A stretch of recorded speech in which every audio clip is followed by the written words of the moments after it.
Welcome to Giants Nation player profiles and projections. Greg Van Roten, Roy Robertson-Harris. I'm Bobby Skin here at the Football Groom. Who would have thought this was the episode we were going to have to stop and restart? The episode that we've been least looking forward to and been putting off the most. But it is the Greg Van Roten, Roy Robertson-Harris episode. It's the longest title name, I think, in Giants Nation show history. And it's the last episode that I'm doing in the north before I head back to hot, humid Florida. Grump, how are you? I'm doing great. I think that this one's going to come out excellent. We've had a lot of practice starting and stopping this one a couple of times to get it right, and I'm looking forward to this being an A+ PPP. It's gonna be it's gonna be one of the least viewed PPPs, but the people who listen to this one are gonna they're gonna remember it more than us talking about Darius Slayton's, splits with and without Daniel Jones and Tyrone Tracy and the fumble. Like everyone's gonna remember it's the Greg Van Roten, Roy Robertson-Harris PPP. But let's freaking talk about Greg Van Roten. Greg Van Roten, some people would say. 35 years old, 6'4", 300-pound guard, enters year 2 with the Giants and year 11 in the NFL. The Giants are team number 6 for him. He's done the New York trifecta, one of the few guys who's done it. Bills, Jets, and Giants. Bills fans, please comment that you're only team in New York. It's funny every single time. The Giants were forced to sign him last year, and then he ended up playing for them more than any offensive lineman on the team. He started all 17 games, which, again, he was the only offensive lineman on the team to do that. Yeah, no, the Bills don't even play in Buffalo. I'll just say that. Greg Van Roten returning for his That's a good comeback. He returns to the Giants for his second year. This is his third year with Carmen Bricillo. He was first coached by Carmen Bricillo in Las Vegas with the Raiders in 2023. It was like a late addition last year in the summer to the offensive line. I think actually you called that. You were calling for that, and then it happened shortly after.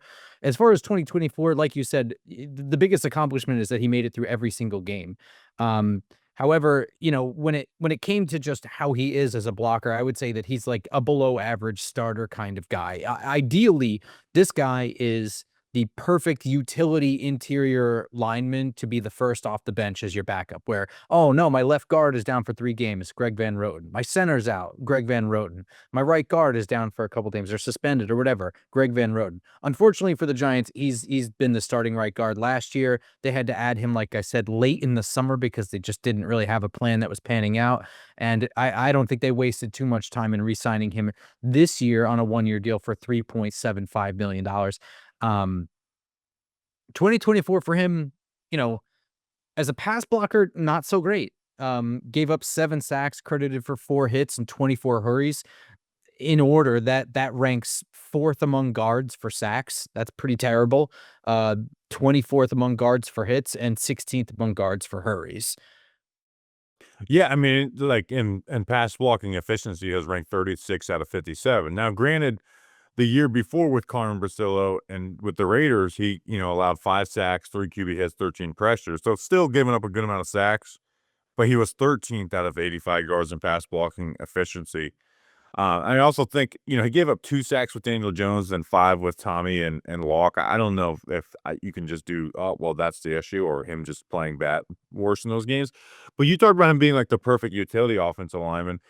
Something I said earlier in the season was, I was because early in the season, the offensive line was performing pretty well as pass protectors. And like, oh, but Greg Van Roten. I was like, if Greg Van Roten is the worst starter on the team, I'll take that. 17 times out of 17, I will take Greg Van Roten being my 5th guy on the team. Now, he may be 4th, between him and JMS, but bringing him back made a lot of sense. It gave them flexibility going into the draft, even though they didn't really draft. And it's, depending on if Marcus Bose stays a tackle, it would be 2 years in a row they haven't drafted anybody on the interior. But he just, like you said, you look at those numbers and like, oh, I gave up a lot, but it's not like we go out there and watch Greg Van Roten be a liability. Like he's very smart. He ends up in the right places, which is half the battle on the interior. He works well, in double teams but he's just one-on-one. He's going to have games where he gets beat 4 or 5 times in those games, and he's gonna give up sacks and quarterback hits. Yeah, I mean, like I said, like I in an I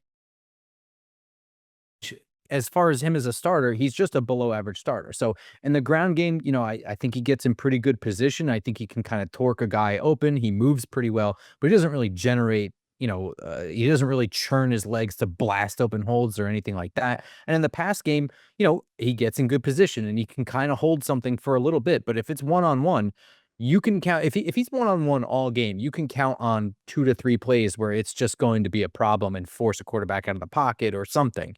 Uh, you know, he is what he is at this point. He's a below average starter, average offensive lineman, and he has what he really excels at is just being in the right place, not making mental errors, and being versatile, being consistent.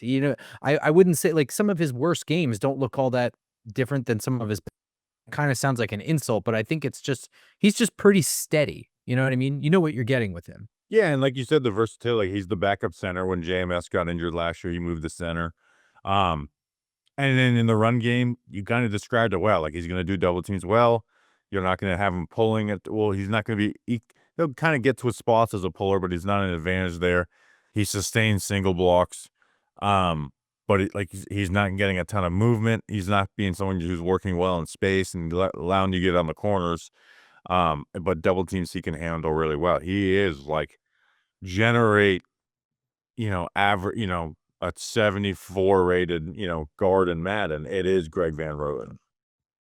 I think the Giants are in an interesting spot with Greg Van Roten this year because they kind of have stability and flexibility around here. So, let's just say Evan Neal steps up into this right guard role. Um, it's first of all, it's not the worst thing in the world that Greg Van Roten is your first guy off the bench, or if Evan Neal just starts to struggle. I mean, really plugging him in there is not it's fine. That's really not a big deal. And if you want, you can even have him start to battle JMS and push JMS at that center spot, or just be the backup center at that point. Like it allows you to do a lot more flexible things if a Jake Kubis or an Evan Neal steals that spot.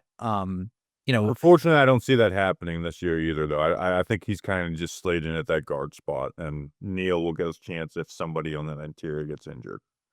no, I agree. I mean, but it was smart of the Giants to go ahead and get ahead of things and just get him there, and it was kind of his spot to lose, if that makes sense. Yeah. Yeah, and then I think like you said, he's not someone who needs a ton of work, so they've rotate him in a training camp. Um, this Greg Van Roten, Roy Robertson-Harris player profile projection is brought to you by BodyArmor Sports Drink. Rewrite your routine and choose better with BodyArmor. BodyArmor is real hydration with electrolytes, coconut water, and no artificial dyes, flavors, or sweeteners. With great tasting flavors like strawberry banana and orange mango, BodyArmor will level up your hydration game. Grab BodyArmor Sports Drink today at your local grocery store. BodyArmor. Choose better. You'll be glad you did. You'll be glad you did. You'll be glad you did. I will say the choose better end of the body armor, it makes it jumble up the you'll be glad you did, but you always gotta have the you'll be glad you did in there. Um, how do you think this player profile projection is going? I think it's going pretty good so far. It's I not as I thought it was gonna be. we're pretty I mean, that was a pretty low energy body armor thing for you, but, otherwise, I think it's pretty good. Okay. All right. Well, this episode is brought to you by Body Armor Sports Drink. Rewrite your routine and choose better with Body Armor. Body Armor is real hydration with electrolytes, coconut water, and no artificial dyes, flavors, or sweetener with great tasting flavors like strawberry banana and orange mango. Body Armor will level up your hydration game. Grab Body Armor Sports Drink today at your local grocery store. Body Armor. Choose better. Was that enough? And you'll be glad you did.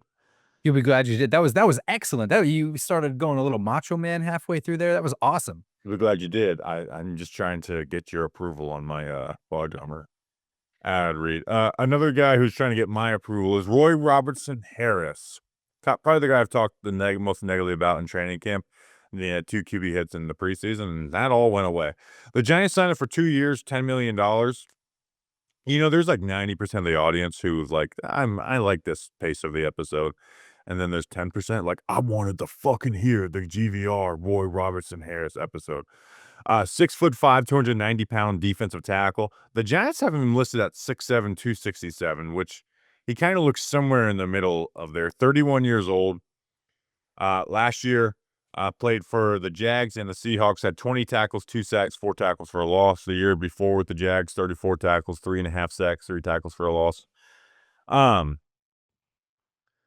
when they signed him, I was like, I don't really know what his role will be. Now we kind of know what it is. It is their second defensive tackle next to Dexter Lawrence, which worries me about the room as a whole. But because Robertson-Harris is a player, like you said, like I said, he's light. Like he's slight, he's long, but he's slight. And then you see in the run game, he gets pinned down. He gets, driven out. Um, when he's getting double teamed, he doesn't handle him well at all. Against outside zone, he's just always behind. Like I think he has bad eyes I think he's a really negative in the run game. And my notes when I did after I did his free agency stuff and I did a film breakdown on him is like he's got some quickness to possibly set up stunts and have versatility in lining them up. In fact, they actually would line him up, the Seahawks and the Jags would line him up on the tackle a lot more than you would think.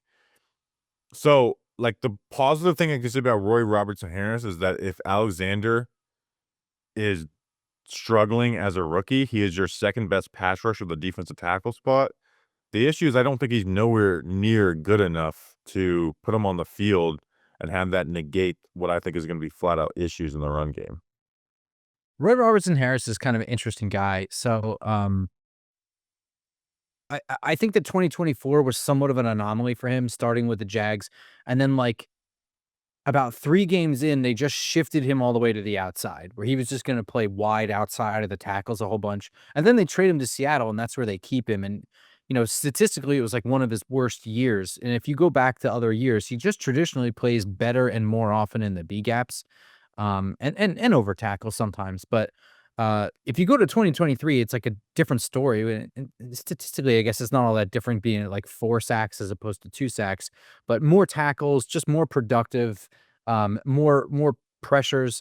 Uh, I think that the Giants are planning on keeping him in that spot, in the B gap spot there, and, it looks like they're going to use him more in, like, the pass rush scenario, I guess. He'll be the rotational second defensive tackle, I guess, with Raheem Nunez-Roches, for the passing downs that are not 3rd down, right? And any excuse to get Abdul Carter on the field, I think that they'll probably do that, and I can't blame them. But, um he looks like the pass rusher in the interior of that rotational group. I think that when it comes to the pass rush, he does have a pretty good first step. It's very, very quick. I think he has fast hands. And if he can get the like 1-2 punch or that like two quick 2 steps and that first punch in there, I think that he is disruptive. You know what I mean? He can use that length, whether it's 6'5" or 6'7", because I couldn't find an accurate measurement on it He looks either. 6'7", on the field. And, the Giants have him listed at 267. His combine listing was 290. He probably looks like somewhere like 275, 280. Yeah, I'd be I'm surprised if totally he's guessing from the 260. stands too. Yeah. But yeah, I mean, I think that he can be disruptive and split blockers, especially with that quick first step. In the run game, he can set a respectable edge, when he is on the outside, but he is kind of a liability. I think that he struggles specifically in just keeping his head up, I guess. Can overrun plays, can get washed out of plays, gets in bad position, allows guys to get in good position. He allows inferior blockers, guys that are just not as good at him as him to get in good position and get him out of plays. Um, and I think maybe he just struggles in getting lateral, and dealing with lateral runs and stuff like that. Like he really wants to be going north and south and get in the backfield. And I think even that leads to like a missed tackle sort of problem with him. I wouldn't say missed tackles are like a massive issue with Roy Robertson-Harris, but statistically it doesn't look really good according to PFF. And you watch some of the film and it's just he kind of goes to close in on a tackle and just overruns it a lot of times and just gets like one hand on somebody. But I think that the Giants are viewing him as like the disruptive interior guy on early passing downs.